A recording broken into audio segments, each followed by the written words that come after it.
మార్గదర్శి మీద, రామోజీరావు గారి మీద ఈ ఉండవల్లి అరుణ్ కుమార్ చేసినటువంటి అధర్మ పోరాటం ఆయన ఓటమితో, అంటే ఉండవల్లి అరుణ్ కుమార్ గారి ఓటమితో ఇవాళ ముగిసింది అంటే అర్థం ఏంటంటే సుప్రీంకోర్టులో ఫైనల్గా ఉండవల్లి అరుణ్ కుమార్ గారు వేసినటువంటి పిటిషన్ డిస్మిస్ అయింది. సో దాదాపు 2 దశాబ్దాల పాటు ఉండవల్లి అరుణ్ కుమార్ గారు రాజకీయ బలాన్ని అడ్డం పెట్టుకొని, అప్పట్లో వైఎస్ఆర్ గారి ప్రోద్బలం కదా, ఆయన ప్రోద్బలంతో మొదలుపెట్టాడు ఇది. రామోజీరావు గారి ప్రతిష్టని దిగజార్చాలని చెప్పి విశ్వ ప్రయత్నం చేశారు. దీని ద్వారా మార్గదర్శి సంస్థ మీద, వ్యక్తిగతంగా రామోజీరావు గారి మీద వేల కోట్ల రూపాయలు ఎగ్గొట్టిన వాళ్ళు ఎంతో మంది ఉండగా వాళ్ళెవ్వరినీ కూడా ముట్టుకోనటువంటి ఉండవల్లి అరుణ్ కుమార్ గారు ఒక్క పైసా కూడా ఎవరికి ఎగ్గొట్టినటువంటి రామోజీరావు గారి మీద నిరంతర పోరాటం చేశాడు 20 సంవత్సరాల పాటు. అందులోనూ అధికారాన్ని అడ్డం పెట్టుకొని చాలాసార్లు. యాక్చువల్గా రామోజీరావు గారిని ఈ కేసులో జైలుకు పంపించడానికి కూడా ప్రయత్నించారు వైఎస్ రాజశేఖర రెడ్డి గారు, ఉండవల్లి అరుణ్ కుమార్ గారు. సాధ్యం కాలేదనుకోండి. అంతేకాదు ఆ తర్వాత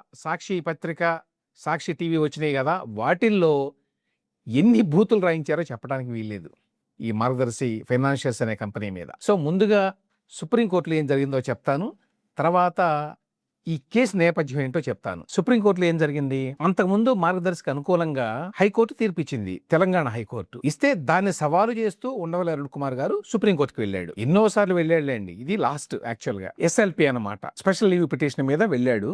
దాని మీద సుప్రీంకోర్టు వారు ఇవాళ తుది విచారణ జరిపారు. ఎవరంటే justice M M Sundaresh, justice Prasanna B Varale, వీళ్ళిద్దరి ధర్మాసనం. సో ఈ సందర్భంగా వాళ్ళు ఏమడిగారంటే, ఇంతకీ అసలు మీరెవరు అని అడిగారు. ఎప్పుడు అడగాల్సిన ప్రశ్న అది. ఉండవల్లి అరుణ్ కుమార్ గారికి ఉన్నటువంటి లోకస్ స్టాండింగ్ ఏమిటి ఈ కేసులో?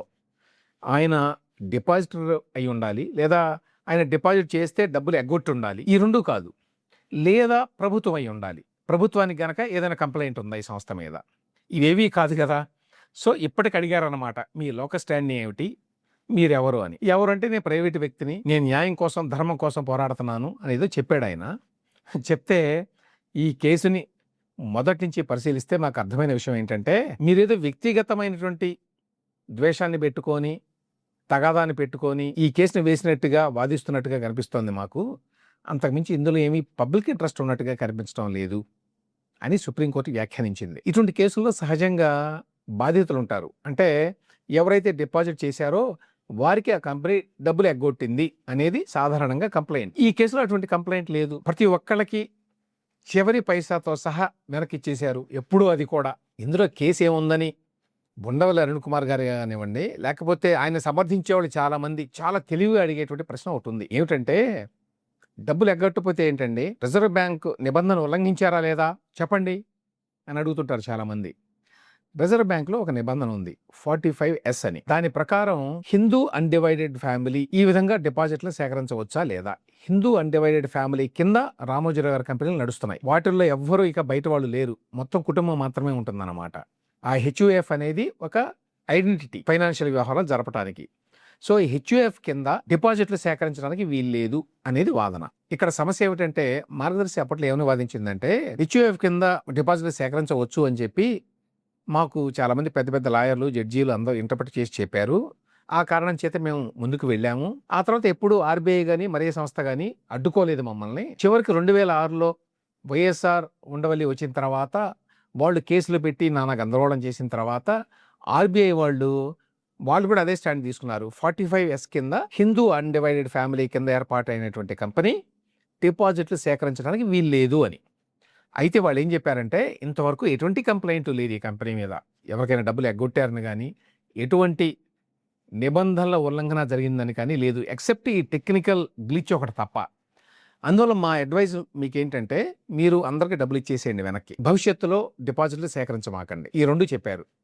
అప్పుడు మార్గదర్శి అదే ప్రకారం 2008లోనే అందరికీ లెటర్లు రాసింది, దయచేసి మీరెవ్వరూ ఇక డిపాజిట్లు చేయవద్దు మా కంపెనీలో, మేము తీసుకోవడం లేదు. అప్పటికే 2500 కోట్ల రూపాయల డిపాజిట్లు ఉన్నాయి మార్గదర్శిలో. ఈ మొత్తాన్ని మేము మెచ్యూర్ అయినా అవ్వకపోయినా సరే వెనకిస్తాము. మెచ్యూర్ అయితేనేమో వడ్డీతో సహా ఇస్తాము, మెచ్యూర్ కాకపోతే ఇప్పటి వరకు ఎంత వడ్డీ అవుతుందో అంతవరకు లెక్కేసి మీ డబ్బులు మీకు ఇచ్చేస్తాము అని చెప్పారు. ఆ ప్రకారం వాళ్ళు ఇచ్చుకుంటూ వచ్చారు. ఈ 2500 కోట్ల రూపాయలని తీర్చారు. ఇక ఇందులో సమస్య ఏంటి? మామూలుగా అయితే సమస్య లేదు, కానీ వైఎస్ఆర్ గారికి ఆయన ఉన్నప్పుడు, వైఎస్ఆర్ గారు చనిపోయిన తర్వాత ఉండవల్లి అరుణ్ కుమార్కి మాత్రం ఇది దేశంలో అత్యంత పెద్ద సమస్యగా కనిపించింది. ఎన్నో కంపెనీలు డబ్బులు ఎగ్గొట్టినాయి. వాటి గురించి ఆయన ఎన్నడూ మాట్లాడాల. ఇక్కడ ఎవరు బాధితులు లేరు. ఏపీపీఎస్సీ గ్రూప్ 1లో పిఎస్ఆర్ ఆంజనేయులు గారు సెక్రటరీగా ఉండి ఎవరెవరినో వాల్యుయేటర్స్గా పెట్టి దారినే పోయే దానాయలందరినీ పేపర్లు దిద్దించాడు. ఘోరమైన అక్రమాలకు పాల్పడ్డాడు. దానివల్ల వేలాది మంది భవిష్యత్తు ఇవాల్టికి కూడా గందరగోళంలో పడింది. ఎందుకంటే గ్రూప్ 1కి అప్పీర్ అయినటువంటి అభ్యర్థులందరూ కూడా న్యాచురల్గా దీనివల్ల నష్టపోయారు. అటువంటి ఇష్యూస్ మీద ఎప్పుడు ఉండవల్లి అరుణ్ కుమార్ గారు పల్లెత్తు మాట కూడా అనలా. ఒక్క మాట కూడా దాని గురించి మాట్లాడాల. అగ్రిగోల్డ్ కావచ్చు, ఇంకా రకరకాల కంపెనీలు, ఈ చిట్ ఫండ్ కంపెనీలు కావచ్చు, ఇతర కంపెనీలు కావచ్చు, డబ్బులు ఎగ్గొట్టి పోతే దాని గురించి ఎన్నడూ మాట్లాడాల. ఇక్కడ ఒక్క పైసా కూడా ఎవరికి ఎగ్గొట్టలేదు అనే విషయం అందరికీ తెలిసినా కూడా అదిగో 45S ఆ నిబంధన ఉల్లంఘన జరిగిందా లేదా నాకు తెలియాలి అని చెప్పి ఇదిగో ఈ పోరాటం చేశాడు. ఈ పోరాటం పేరుతోటి అప్పట్లో వైఎస్ఆర్ రాజకీయ ప్రయోజనాలకి, ఈ మధ్య కాలంలో వైఎస్ జగన్మోహన్ రెడ్డి గారి రాజకీయ ప్రయోజనాలకి అనుగుణంగా పనిచేశాడు. ఇందులో ఇంకా చాలా ఫ్యాక్టర్స్ ఉండి ఉంటాయి, అందులో సందేహం లేదు. ఇందులో ఇంకా సోషియలాజికల్, కల్చరల్ ఇష్యూస్ కూడా చాలా ఉన్నాయి ఎందుకు ఇలా చేశాడు ఉండవల్లి అని చెప్పడానికి. ఇక ఈ కేసు నేపథ్యం చెప్తాను. 2004లో వైఎస్ రాజశేఖర రెడ్డి గారు అధికారంలోకి వచ్చారు. వచ్చిన తర్వాత ప్రభుత్వం మీద అనేక రకాలైన కథనాలు ఈనాడులో రావడం ప్రారంభించినాయి. అంతకుముందు చంద్రబాబు నాయుడు గారి ప్రభుత్వంలో ఉండగా కూడా ఇటువంటి కథనాలు చాలా వచ్చినాయి. తేడా ఏమిటంటే వైఎస్ఆర్ గారికి మా మీద కథనాలు వేస్తారా, వేసేంత పెద్దవాళ్ళ వీళ్ళ సంగతి చూస్తాను అని. అందులో కథనం ఏంటంటే పెద్దలా గద్దలా అని చెప్పి పెద్ద హెడ్లైన్తో కథనం వచ్చింది ఈనాడులో. దాని మీద వైఎస్ఆర్ గారు ఆగ్రహోదగ్రుడయ్యాడు. ఈ రామోజీరావు సంగతి చూడాలి అని చెప్పి అనుకున్నాడు. అనుకొని 2006లో మొదలుపెట్టారు.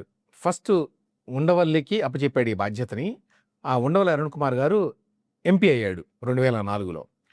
ఆయన స్టార్ట్ చేశాడు. ఫస్ట్ దీని గురించి ప్రెస్ మీట్ పెట్టి మాట్లాడాడు, లెటర్స్ రాశాడు ఆర్బీఐకి, అక్కడ ఫైనాన్స్ మినిస్ట్రీకి కేంద్రంలో. ఇక్కడ గమనించాల్సిన విషయం ఏంటంటే ఆనాడు 2004లో కాంగ్రెస్ పార్టీ అక్కడ ఢిల్లీలోనూ ఇక్కడ ఆంధ్రప్రదేశ్లోనూ అధికారంలో ఉంది. అది అడ్వాంటేజ్. సో ఇక్కడ నుంచి ఒక లెటర్ రాస్తే అక్కడ వెంటనే రెస్పాన్స్ కూడా వస్తుంది.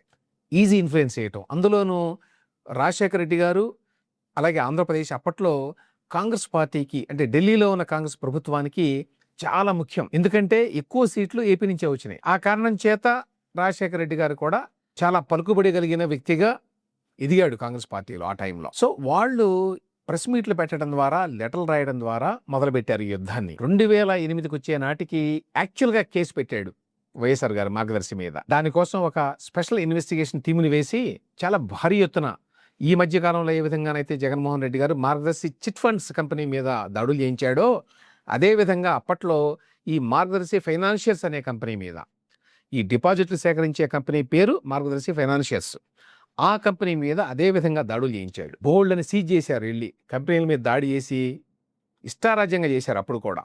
కాకపోతే జగన్ గారు ఇంకొక అడుగు ముందుకేసి అరెస్టులు కూడా చేశాడు అనుకోండి చాలా మందిని, ఉద్యోగులు కూడా. ఆనాడు కూడా యాక్చువల్గా వైఎస్ రాజశేఖర రెడ్డి గారు రామోజీరావు గారిని అరెస్ట్ చేయాలి అనేటువంటి ఆలోచనతో ఉన్నారు అని చెప్పి పేపర్లో తరచూ వచ్చేది వార్త. రేపు జరగబోతోంది, ఎల్లుండి జరగబోతోంది, అరెస్ట్ చేయబోతున్నారు రామోజీరావు గారిని ఈ కేసులో అని. నేను చెప్పినట్టు వాళ్ళకి తెలుసు, ఒక్కళ్ళకంటే ఒక్కళ్ళకు కూడా ₹1 కూడా ఎగ్గొట్టలేదు ఆయన అని తెలుసు. అంతేకాదు ఎగ్గొట్టేలాగా చేయాలి, అటువంటి పరిస్థితిని తీసుకురావాలి అని ప్రయత్నించారు. ఎలాగంటే ఆర్బీఐకి లెటర్లు రాయటం, ఫైనాన్స్ మినిస్ట్రీకి లెటర్లు రాయటం, ఇవన్నీ చేశారు కదా. ప్రభుత్వం వాళ్ళదే కదా అక్కడ కూడా. దాంతో చిదంబరం ఉన్నారు అప్పుడు ఫైనాన్స్ మినిస్టర్గా, సోనియా గాంధీ గారు లీడర్షిప్. ఈయన ఏం చెప్పాడు వాళ్ళకి, ఈయన కాంగ్రెస్ పార్టీకి వ్యతిరేకం, అందువల్ల ఇతన్ని మనం దెబ్బ కొట్టాలి, ఇతన్ని ఫైనాన్షియల్గా దెబ్బ కొడితే తెలుగుదేశం పార్టీని కూడా కొట్టినట్టు, కాబట్టి రాజకీయంగా కూడా మనకు చాలా లబ్ధి జరుగుతుంది అని చెప్పి ఇంప్రెస్ చేశాడు అక్కడ. అందులో కొంత నిజం ఉన్నమాట వాస్తవం. ఎందుకంటే Eenadu paper all said and done influential newspaper, అది ఓవరాల్గా టీడీపీకే అనుకూలంగా ఉంటుంది. ఈవెన్ దో సాక్షి పత్రిక లాగా మరి అడ్డగోలుగా రాయకపోయినా. సో ఆ రకంగా వాళ్ళు కూడా కన్విన్స్ అయ్యారు. కానీ సమస్య ఎక్కడ వచ్చిందంటే ఢిల్లీలో ఉన్న బ్యూరోక్రాట్స్ అందరికీ, అలాగే రిజర్వ్ బ్యాంక్ ఆఫ్ ఇండియాకి తెలిసిన విషయం ఏంటంటే రామోజీరావు గారు ఈ ఫైనాన్స్ విషయంలో చాలా కఠినంగా ఉంటాడు, చాలా నిజాయితీగా ఉంటాడు, లెక్కలన్నీ కరెక్ట్గా ఉంటాయి, ఎవరికి ₹1 కూడా ఆయన ఎగ్గొట్టేటువంటి వ్యక్తి కాదు, ఎటువంటి కంప్లైంట్స్ ఆయన మీద లేవు ఇన్నాళ్ళు. కాబట్టి ఏ విధంగా యాక్షన్ తీసుకోవాలి అని సహజంగానే వాళ్ళకి కొంత ఆలోచన ఉంటుంది కదా. ఆ నేపథ్యంలో ఏం జరిగిందంటే నేను ఇంతకుముందు చెప్పినట్టు ఆర్బీఐ వాళ్ళు అడ్వైజ్ చేశారు మార్గదర్శికి, ఇదంతా అనవసరంగా పెద్ద గొడవ అవుతుంది ఎందుకు, మీ మీద ఎటువంటి కంప్లైంట్స్ లేవు కదా డిపాజిట్ల దగ్గర నుంచి, కాబట్టి మీరు తక్షణం డిపాజిట్లు సేకరించడం ఆపేసి అందరికి తిరిగి చేయండి, కావాలంటే కంపెనీ పెట్టుకొని మళ్ళీ ఫ్రోడ్ చేసుకోవచ్చు అని. అయితే ఆ తర్వాత రామోజీరావు గారు ఎప్పుడు డిపాజిట్ల సేకరణకి పూనుకోలేదనుకోండి, అది వేరే విషయం. అయితే ఇక్కడ ఏం జరిగిందంటే ఇట్లా ఒత్తిడి ఎందుకు తీసుకొచ్చారు అంటే, ఆ టైంలో రామోజీరావు గారు రామోజీ ఫిల్మ్ సిటీని డెవలప్ చేస్తున్నారు. అది చాలా పెద్ద ప్రాజెక్టు, వేల కోట్ల రూపాయలు కావాల్సిన ప్రాజెక్టు. ఆయన తన కంపెనీల్లో వచ్చిన డబ్బుని ఇందులో పెడుతున్నాడు. కాబట్టి లాభం కానీ మిగులు డబ్బు కానీ ఏమీ లేదు చేతిలో, లిటరల్గా చేతిలో డబ్బులు లేవు. అప్పుడు మామూలుగా వాళ్ళకి ఎటువంటి ఇబ్బంది లేదు ఆర్థికంగా, కానీ ఒకేసారి 2,500 కోట్ల రూపాయలని మొబలైజ్ చేసి డిపాజిట్లందరికీ తిరిగి చెల్లించాలి అంటే అది సామాన్యమైన విషయం కాదు కదా ఎంత పెద్ద కంపెనీకైనా.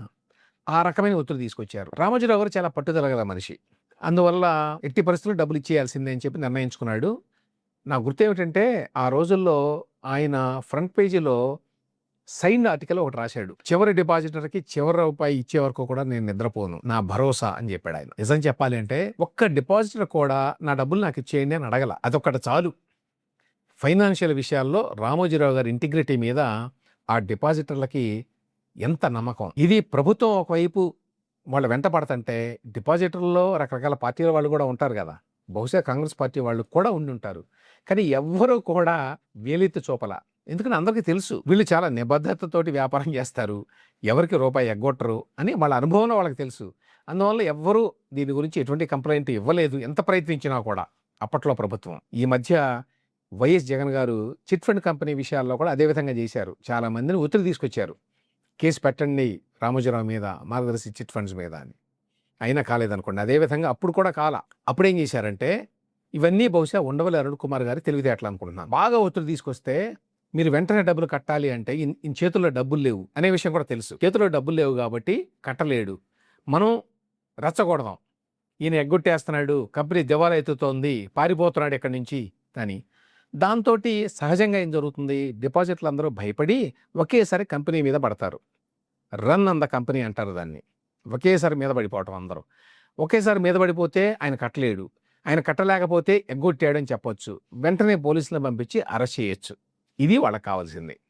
సో ఆ విధంగా రామోజీరావు గారు ఫెయిల్ కావాలి అనేటువంటి ప్రయత్నాన్ని ఏ స్థాయిలో చేశారో చెప్పడానికి వీల్లేదు. ఈ డబ్బులన్నీ వెంటనే చెల్లించాలి కాబట్టి రామోజీరావు గారు ఒక నిర్ణయం తీసుకున్నాడు, కఠినమైన నిర్ణయం. ఏమిటా కఠినమైన నిర్ణయం అంటే ఆయన కంపెనీలన్నింటినీ కూడా సొంతంగా పెట్టుకుంటాడు, అందరికీ తెలుసు.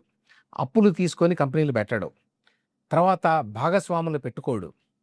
ఆయన కావాలి అనుకుంటే బోల్డంత మంది పెట్టుబడి పెడతారు ఆయన కంపెనీల్లో, కానీ ఆయన ఎవరి దగ్గర డబ్బులు తీసుకొని పెట్టుబడి పెట్టడు. ఆయన సొంత డబ్బులతోటే ఆయన వ్యాపారాలన్నింటినీ డెవలప్ చేసుకుంటాడు. అంతేకాదు తన కంపెనీల్లో భాగస్వామ్యాన్ని ఎవరికి అమ్మటానికి ఇష్టపడ్డాడు. కానీ ఇప్పుడు విపత్కర పరిస్థితి వచ్చింది కాబట్టి తప్పనిసరిగా మరి లిక్విడ్ క్యాష్ని రైజ్ చేయాలి కాబట్టి ఈనాడు కంపెనీ, అంటే ఈనాడు గ్రూప్ అంటే ఉషోదయ ఎంటర్ప్రైజెస్ గ్రూప్ పేరు, అందులో ఈనాడు ఇంకా చాలా సంస్థలు ఉంటాయి. ఈ ఉషోదయ ఎంటర్ప్రైజెస్లో కొంత వాటాని అమ్ముదాం అని చెప్పి నిర్ణయించుకున్నారు. ఈనాడుకున్న పేరు ప్రఖ్యాతుల వల్ల, రామోజీరావు గారికి ఉన్న పేరు వల్ల ఫైనాన్షియల్ రంగాల్లో కూడా, నేను ఈనాడు పేపర్ గురించి మాట్లాడతాను, సో ఆ ఫైనాన్షియల్ ఇంటిగ్రిటీ ఉన్న వ్యక్తిగా గ్రూప్గా వాళ్ళకి పేరుంది కాబట్టి ఒక అంతర్జాతీయ ప్రైవేట్ ఈక్విటీ సంస్థ బ్లాక్ స్టోన్ ఆ కంపెనీ ముందుకు వచ్చింది. వాళ్ళు కొంత వాటాను తీసుకొని డబ్బులు ఇవ్వడానికి సిద్ధమయ్యారు. ఈ విషయం తెలిసింది వైఎస్ఆర్ గారికి, మన ఉండవల్లి గారికి. తెలిసి వెంటనే ఏం చేశారంటే చిదంబరం గారి ద్వారా ఫైనాన్స్ మినిస్ట్రీలో ఇన్ఫ్లుయెన్స్ చేశారు, ఇదిగో దీన్ని ఒప్పుకోకండి అని. బ్లాక్ స్టోన్ లాంటి బయట కంపెనీ, అది అమెరికన్ కంపెనీ, వాళ్ళు పెట్టుబడి పెట్టాలి అంటే రామోజీరావు గారి కంపెనీలో ఈనాడు కూడా ఉంది కదా, పత్రికల్లో విదేశీ పెట్టుబడుల్ని ఎలో చేయటంలా అప్పటి వరకు. అప్పుడే కొంచెం ఓపెన్ అప్ చేశారు కానీ దానికి క్యాబినెట్ ఆమోద ముద్ర కావాలన్నమాట. క్యాబినెట్ ఆమోద ముద్ర వేస్తేనే ఈ ట్రాన్సాక్షన్ జరుగుతుంది. వీళ్ళు బలవంతం చేసి, అక్కడ మన్మోహన్ సింగ్ గారు ప్రైమ్ మినిస్టర్గా ఉన్నారు, పార్టీ ద్వారా ఒత్తిడి చేసి దీన్ని ఆమోదించవద్దు, పోస్ట్ పోన్ చేస్తా ఉండండి మీరు అని చెప్పారు. ఆ విధంగా అనేక నెలల పాటు పోస్ట్ పోన్ అయింది. డబ్బులు రావడంలా ఇటువైపు నుంచి ఒత్తిడి, ఈయన డబ్బులు కట్టడం లేదు, ఈయన ఎగ్గొట్టేస్తాడు, ఈయన చేతిలో చిల్లి కావలేదు, ఇట్లాంటివన్నీ చెప్తుండేవాడు ఉండవల్లి గారు. ప్రెస్ మీట్లు పెట్టి లెటర్లు రాస్తూ ఉండేవాడు ఢిల్లీకి. అప్పుడు పత్రికల్లో కూడా వార్తలు వచ్చినాయి, ఎస్పెషల్లీ బిజినెస్ పత్రికల్లో ఏమైనా వచ్చినాయి అంటే వాళ్ళకి తెలుసు కదా జరుగుతున్న విషయం ఏంటో. ఇది ఉద్దేశపూర్వకంగా కావాలని ఆపుతున్నారు. ఈ విధంగా ఆపితే అంతర్జాతీయంగా మన పేరు చెడిపోదా, భారతదేశం పేరు? ఎందుకంటే మనం దీని మీద ఉన్న రెస్ట్రిక్షన్స్ తీసేసాము. విదేశీ సంస్థలు కూడా పెట్టుబడులు పెట్టొచ్చు అని చెప్పారు. పాలసీని మార్చారు గానీ, ఈ రాజకీయ ఒత్తిళ్ల కారణంగా ఈ రామోజీరావు గారు అంటే ఉషోద ఎంటర్ప్రైజెస్, బ్లాక్ స్టోన్ ఒప్పందాన్ని క్యాబినెట్ ఆమోదించలేదు ఎంతకాలానికి కూడా.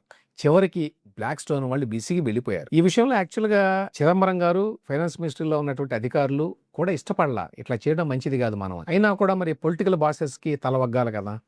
ఈవెన్ మన్మోహన్ సింగ్ గారికి కూడా అది ఇష్టమని నేను అనుకోవడం వల్ల, వాళ్ళకి ఇష్టం లేకుండానే జరిగింది వైఎస్ఆర్ గారి ఒత్తిడి వల్ల ఆ రోజున. సో వాళ్ళు ఆమోదించలేదు. దాంతో బ్లాక్ స్టోన్ వాళ్ళు మేము ఇంతకాలం పాటు ఇక వెయిట్ చేయలేము అని చెప్పి వెళ్ళిపోయారు. అంటే ఆఫర్ ఉపసంహరించుకున్నారు. సో మళ్ళీ పరిస్థితి మొదటికొచ్చింది. బ్రహ్మాండంగా చేశాం మనం అని చెప్పి వైఎస్ఆర్ గారు, ఉండవల్లి గారు అనుకున్నారు. ఆ టైంలో నిమేష్ కంపెనీ అనేటువంటి ఒక ముంబైకి చెందినటువంటి ఒక ఇన్వెస్టర్ ఇతను వచ్చాడు. స్టాక్ మార్కెట్లో కూడా ఆపరేట్ చేస్తాడు. అతను వచ్చి అతనితో ఒప్పందం కుదిరింది. అతను డబ్బులు ఇవ్వడానికి రెడీ అయ్యాడు. ఇతనెవరు, ఈ నిమేష్ కంపెనీ ఎట్లా వచ్చాడు అని చెప్పి వీళ్ళు ఆరా తీశారు. ఆరా తీసి ఇతను బాంబే సర్కిల్స్లో ఉంటాడు, ఈ రిలయన్స్ వాళ్ళకు కూడా సన్నిహితుడు, ఇవన్నీ తెలిసినాయి. కానీ అతని మీద ఒత్తిడి తీసుకురావడానికి ప్రయత్నిస్తే అది జరగలేదు. అతను మాత్రం వెనక్కి వెళ్ళడానికి సిద్ధపడలా. అప్పుడు ఏం చేశారో తెలుసా, ఈ నిమేష్ కంపెనీ చాలా కంపెనీల్లో డైరెక్టర్గా ఉన్నాడు. అందులో నాగార్జున ఫైనాన్స్ అనే కంపెనీలో కూడా ఇండిపెండెంట్ డైరెక్టర్గా ఉన్నట్ట. ఈ నాగార్జున ఫైనాన్స్ అనే కంపెనీ దివాలా తీసింది. ఇట్లనే డబ్బులు కొంతమందికి ఎగ్గొట్టారు, కేసులు అవుతున్నాయి. దాన్ని అడ్డం పెట్టుకొని నిమేష్ కంపెనీ మీద లుకౌట్ నోటీస్ ఇచ్చారు, ఎక్కడున్నా పట్టుకుని అరెస్ట్ చేయాలని. ఈ విషయం తెలిసి అతను సహజంగానే అదిరిపోయాడు. ఎప్పుడు ఇటువంటి అనుభవం ఉండి ఉండదు. బాంబే నుంచి పారిపోయాడు అతను దుబాయ్. చాలా కాలం పాటు దుబాయ్లో ఉన్నాడు ఈ భయానికి. అప్పుడు కూడా వార్తలు వచ్చినాయి ఫైనాన్షియల్ పత్రికల్లో, మింట్ లాంటి పత్రికల్లో ఆనాడే రాశారు, నిమేష్ కంపెనీ ముంబై నుంచి పారిపోయి దుబాయ్లో ఎందుకుంటున్నాడంటే ఇది ఆంధ్రప్రదేశ్లో ఈనాడుకి రామోజీరావు గారికి సంబంధించిన వ్యవహారము. అతని కంపెనీలో పెట్టుబడి పెట్టడానికి నిమేష్ కంపెనీ ముందుకొచ్చాడు కాబట్టి అతన్ని శిక్షిస్తాము అనేటువంటి మెసేజ్ని వైఎస్ఆర్ ప్రభుత్వం ఇస్తోంది అని. చూడండి, ఇవన్నీ జరుగుతున్నా కూడా కేంద్రంలో కూడా ఎవరు ఏమీ చేయలేకపోయారు. ఇదంతా అన్యాయం అని తెలుసు. కానీ ఆనాడు మరి ఆయన పవర్ అట్లాంటిది, వైఎస్ఆర్ పవరు. అతని యొక్క అవసరం ఉంది కాంగ్రెస్ పార్టీకి కూడా. దానికి తోడు ఈ రామోజీరావు గారు కాంగ్రెస్ పార్టీకి వ్యతిరేకం అనేటువంటి మెసేజ్ని కూడా బాగా గట్టిగానే ఇచ్చారు వీళ్ళు ఢిల్లీలో. సో ఈ కారణాల చేత నిమేష్ కంపెనీ అక్కడ ఉండాల్సి వచ్చింది. కానీ ఇంత జరిగిన నిమేష్ కంపెనీ మాత్రం వెనకడుగు వేయలేదు. పాపం దుబాయ్లో ఉన్నాడు కానీ ఈ ఆఫర్ని వెనక్కి తీసుకోవాలా.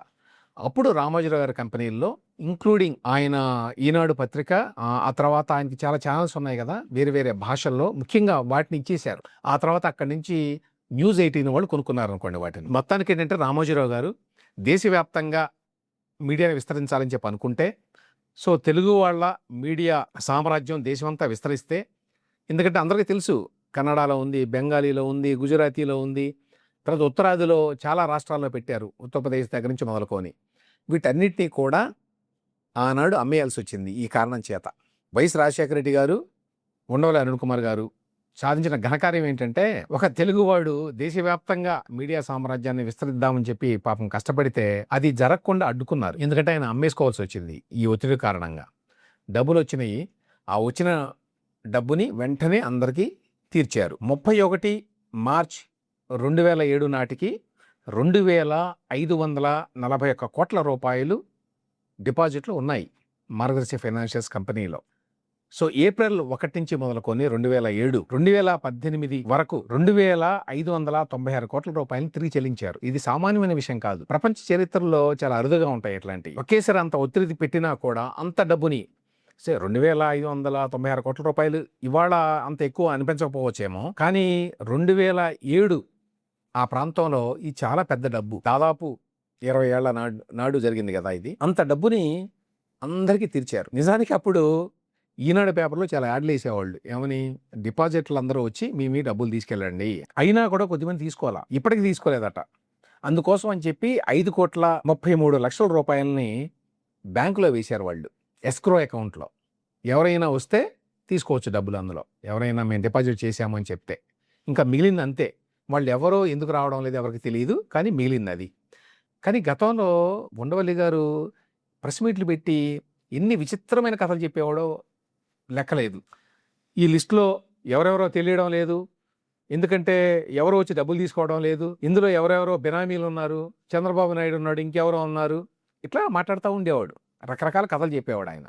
చివరికి చూస్తే 2,596 కోట్ల రూపాయలు వీళ్ళు డబ్బులు ఇచ్చేశారు. ఆ ఇచ్చినవన్నీ కూడా చెక్కుల రూపంలో ఇస్తారు. So every single rupee is accounted. ఆషామాషీగా ఉండదు కదా గాల్లో. సో అందరికీ ఇచ్చేశారు. 5,33,00,000 ఇంకా ప్రస్తుతం అవుట్‌స్టాండింగ్ ఉంది. అవుట్‌స్టాండింగ్ ఉందంటే వాళ్ళు ఎవరో తెలీదు. ఎవరో రాలేదు తీసుకోవడానికి. భారతదేశ చరిత్రలో ఈ ఫైనాన్షియల్ రంగంలో బహుశా మరే కంపెనీకి ఇటువంటి ఘనత ఉండి ఉండదు. ఈ విధంగా ఇంత పెద్ద మొత్తంలో డబ్బుని తిరిగి వెనక్కి ఇచ్చేయాల్సి వస్తే అనుకోని పరిస్థితుల్లో మొత్తాన్ని పగడ్బందీగా తిరిగి చెల్లించినటువంటి కంపెనీ మార్గదర్శి. అది రామోజీరావు గారి గొప్పతనం.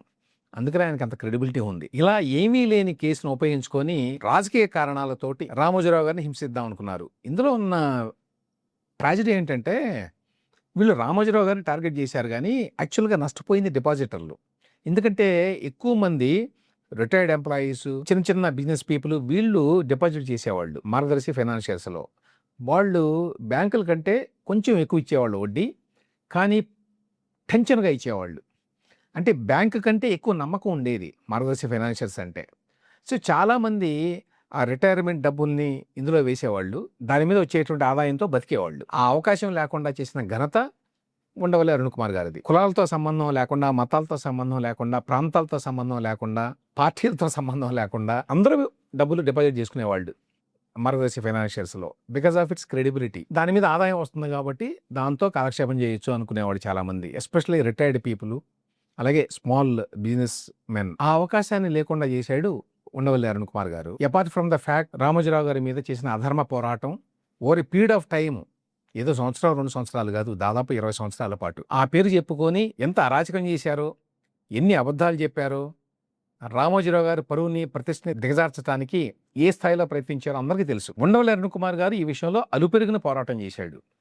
ట్రాజడీ ఏంటంటే ఈ అలుపెరిగిన పోరాటం అనేది ఏ ప్రజా సమస్య మీదో చేయాల. నిజంగానే ఎవరైనా డబ్బులు ఎగ్గొడితే పెద్ద పెద్ద వాళ్ళు వాళ్ళ మీద పోరాటం కోసం చేయాల. ఏమీ లేని చోట అధర్మ పోరాటం చేశాడు. ఇంకో రకంగా చెప్పాలంటే ఉండవల్లి అరుణ్ కుమార్ గారు చాలా తెలివితేటలు కలిగిన వాడు, కానీ తన జీవితాన్ని ఈ విధంగా వృధా చేసుకున్నాడు. తన తెలివితేటల్ని రివర్స్లో ప్రయోగించి చరిత్రహీనుడిగా మిగిలిపోయాడు.